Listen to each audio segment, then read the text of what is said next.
So here we have a triangle whose coordinates of the vertices are given to us, and we need to show that its area is given by this particular expression. Let us begin. Let us suppose we have a triangle with vertices given by A, B, and C. So here A, let's say its coordinates are A cosine theta 1, comma B sine theta 1. Then we have B. The B is going to have coordinates A cosine theta 2, comma B sine theta 2. And C has the coordinates A cosine theta 3, comma B sine theta 3.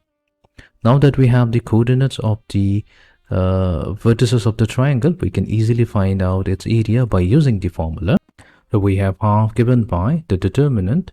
So in the first row we have x1, y1. Those are the coordinates of one of the vertices, followed by the next coordinate x2, y2. Then we have the third coordinate or the third vertex x3, y3. And then we again come back to the first vertex which has the coordinate x1, y1. Now to find out the area of the triangle, what we have to do is we have to expand this determinant. So let's first write down the area of the triangle in this determinant form. So we have triangle ABC. So its area is going to be equals to half. So we'll start with the vertex coordinate of vertex A. So that's A cosine theta 1. We're not going to use any comma. Then we have B sine theta 1. Then in the second row, we're going to use the coordinates of B. So that's going to be A cosine theta 2 and B sine theta 2. Then we move on to the third row, which is going to be the coordinate of vertex C. So that's A cosine theta 3, B sine theta 3. And then we come back to the first vertex where we started out with. So that's vertex A with coordinate A cosine theta 1 and B sine theta 1. So our next task will be to expand this particular determinant. So let's do that. So what we'll do, so we'll start here. It's going to be a little bit lengthy. So here we have half multiplied to the determinant. So we'll start with A cosine theta 1 and multiply it with B sine theta 2. So that's going to give us AB cosine theta 1 times sine theta 2. And we're going to add it to the product of A cosine theta 2 and B sine theta 3 to give us AB cosine theta 2 times sine theta 3. Then add it to the product of A cosine theta 3 and B sine theta 1. So that would be AB cosine theta 3 times sine theta 1. Fine. So this is going to be the sum of products. Then from here, we're going to subtract the sum of products. Again, we'll have to consider A cosine theta 2 and multiply it with B sine theta 1. So that would be AB cosine theta 2 times sine theta 1. Added to it will be the next product. So we have A cosine theta 3 multiplied to B sine theta 2 to get AB cosine theta 3 times sine theta 2. Plus we have A cosine theta 1 multiplied to B sine theta 3 to get AB cosine theta 1 times sine theta 3. Fine. So let's further expand. Now also before expansion, what we see here that AB is common to all of the terms. So what we do, we can pull it out. So we have AB over 2. Now we're going to combine few of the terms. So let's say we have the first term, which is cosine theta 1 times sine theta 2. We're going to combine with this particular term. So that's negative cosine theta 2 times sine theta 1. Fine. So this is going to be one single term. Then added to will be, now we will consider this term, which is cosine theta 2 times sine theta 3. And from it, we're going to subtract this term. So we have negative cosine theta 3 times sine theta 2. And then finally, we're going to combine this term and this term. And that's going to be, we have plus cosine theta 3 sine theta 1 minus cosine theta 1 times sine theta 3. Fine.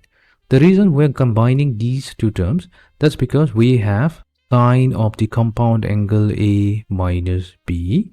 So that's simply given by sine of angle A times cosine of angle B minus cosine of angle A times sine of angle B. So we can see here that in each terms we have this particular expression. So that means we can write it in this form, which is the sine of the two compound angles. Fine. So now we will have AB over 2, the AB over 2 multiplied to at the absolute value of, so this will become simply sine of theta 2 minus theta 1. Then this particular term, cosine theta 2 times sine theta 3 minus cosine theta 3 times sine theta 2, that's going to become sine of angle theta 3 minus theta 2. And then finally, this expression is now going to become sine of angle theta 1 minus theta 3. Fine. Now what we'll do, we'll combine this term and this term. That means sine of theta 2 minus theta 1 and sine of theta 3 minus theta 2 by using the formula. That means now if we have sine of angle A added to sine of angle B, so that's going to be equals to 2 times sine of angle A plus B over 2 times cosine of angle A minus B over 2. So that's going to give us, so we have AB over 2 multiplied to, so we're combining the first and the second, so we have 2 times sine of angle. So A, this is going to be A, and this angle theta 3 minus theta 2 is going to be B, such that we have theta 2 minus theta 1 added to theta 3 minus theta 2 divided by 2 multiplied to cosine of angle theta 2 minus theta 1 A. So this is A. From here we're going to subtract B, so B will be theta 3 plus theta 2 divided by 2. Fine. And then we have sine theta 1 minus theta 3. Now here we're going to use the half angle formula. That means if we have sine of angle A, so that can be expanded to get 2 times sine of angle A over 2 times cosine of angle A over 2. Now in our case, A corresponds to the angle theta 1 minus theta 3. So we have 2 times sine of angle theta 1 minus theta 3 divided by 2 multiplied to cosine of angle theta 1 minus theta 3 divided by 2. Fine. Now here we have the positive theta 2 and negative theta 2 cancelling out, and we can rewrite it as AB over 2 more times the absolute value of 2 times sine of, so here let's take negative as the common factor. That means we have negative of theta 1 minus theta 3 divided by 2 times the rest of the term. So we have cosine of, so here theta 2 and theta 2 gets added to give us 2 times theta 2 minus theta 1 minus theta 3 divided by 2 plus 2 times sine of angle theta 1 minus theta 3 divided by 2 times cosine of angle theta 1 minus theta 3 divided by 2. Fine.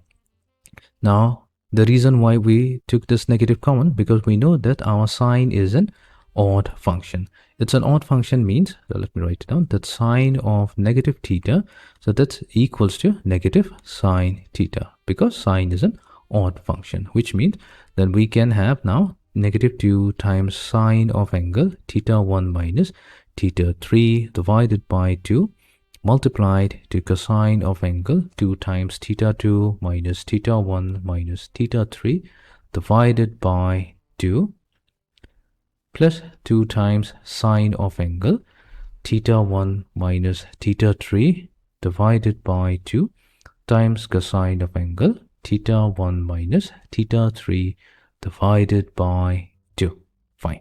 Now what we can do, we can factor out 2 times sine of theta 1 minus theta 3 over 2. We can factor that out. So we have, so here we can see clearly that we have the difference of two cosine functions. Here we can apply the formula or the identity. That means if we have cosine of angle A minus cosine of angle B, so that's given by 2 times sine of angle A plus B over 2 multiplied to sine of angle B minus A over 2. So we're going to apply this particular identity. Let's also factor out 2 here. So we have AB over 2 multiplied to 2. Then this is multiplied to the absolute value of sine of angle theta 1 minus theta 3 over 2 times. So here we will combine these two difference of two cosine function to get 2 times sine of angle. So here theta 1 minus theta 3 over 2, that can be treated as A, and 2 theta 2 minus theta 1 minus theta 3 over 2 as B. So we have A plus B. That means we have theta 1 minus theta 3 added to 2 theta 2 minus theta 1 minus theta 3 divided by 2. But we also have a 2, so that will be simply divided by 4. Multiplied to sine of angle. Now we need B minus A. So that means we'll start with this angle. 2 theta 2 minus theta 1 minus theta 3. And from it we'll subtract negative theta 1 plus theta 3 whole divided by 4. Fine. Now we have here positive theta 1 and negative theta 1 cancelling out, and here we have negative theta 3 and positive theta 3 cancelling out. So this gives us, so we can also factor out 2. We have AB multiplied to the absolute value of sine of angle. So we have a 2 here, 2 times sine of angle theta 1 minus theta 3 divided by 2 multiplied to sine of angle. So here we will have 2 theta 2 minus this theta 3, and theta 3 will get combined to give us 2 theta 3. So we can factor out the 2 from both the numerator and the denominator. So we have theta 2 minus theta 3 divided by 2. Fine. Multiplied to sine of angle. So here we have 2 theta 2 minus 2 theta 1 divided by 4, or simply theta 2 minus theta 1 divided by 4. So we're almost there with the final result. So let's factor out the 2. So we have 2 times AB. Now what we'll do, we'll use the fact that sine is an odd function. So this sine theta 1 minus theta 3 can be also expressed as negative of sine theta 3 minus theta 1 over 2 multiplied to, so this sine is fine, so we have sine of theta 2 minus theta 3 over 2. Again, we'll use the fact the sine is an odd function, so we have negative times sine of theta 1 minus theta 2 divided by 2. So this is 2. Fine. So this sign, negative sign, and this negative sign gets multiplied to become positive. And then finally, we get the area 2AB times sine of angle theta 1 minus theta 2 divided by 2 multiplied to sine of angle theta 2 minus theta 3 divided by 2 times sine of angle theta 3 minus theta 1 divided by 2.